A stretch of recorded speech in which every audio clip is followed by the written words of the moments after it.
मेरा नाम मोहम्मद रशीद अहमद है जी। ज़िला पाकपतन तो मैं बोल रही हाँ जी। निक्के निक्के मेरे बच्चे हैं जी। मैं पत्थरियां दा मरीज़ हाँ जी। मेरे 2 ऑपरेशन होए उन्हें कमर दे। मेरे को कारोबार नहीं होंदा, रियाया बैठा जी इत्थे मैं। ते मेरे कोल होर कुछ ही नहीं है जी। अपना सलाब आया साड़ी एक डंग दी पकदी, एक डंग दी पकदी नहीं जी।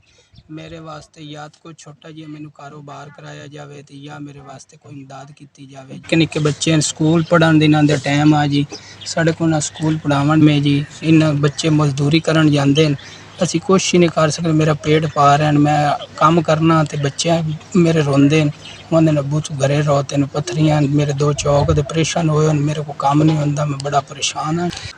2 3 4 5 10 SES 10,000 रुपये उन्होंने पहुँच चुका है।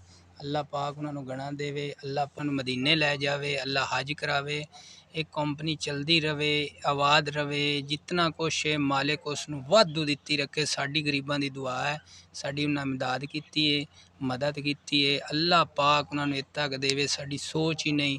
अल्लाह पाक हर तंदरुस्ती हर बीमारी तो बचाई रखे सर जी। जो रब दा जो है उस मालिक दी सीयत इस कंपनी नू चलावे, इतना चलावे असी सोच ही नहीं सकने। अल्लाह पाक उनके बच्चों नू हज करावे, उन्होंने मदीने लै जावे।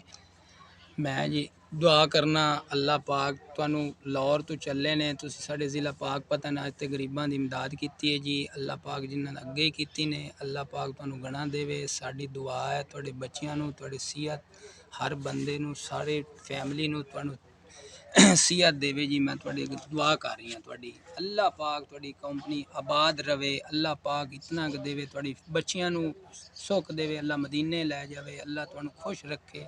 साढ़े ज़िला पाकपतन ते आते तुस लाहौर तो चले ने, जिमें दूसरे गरीबां दी इमदाद कर रहे, साडी इमदाद की ने। SVS इन्हां दा शुक्रिया अदा कर रही हाँ। मैं माड़ा बंदा, इन्हां इमदाद मेरी की, इन्हां दी बड़ी मेहरबानी। अल्लाह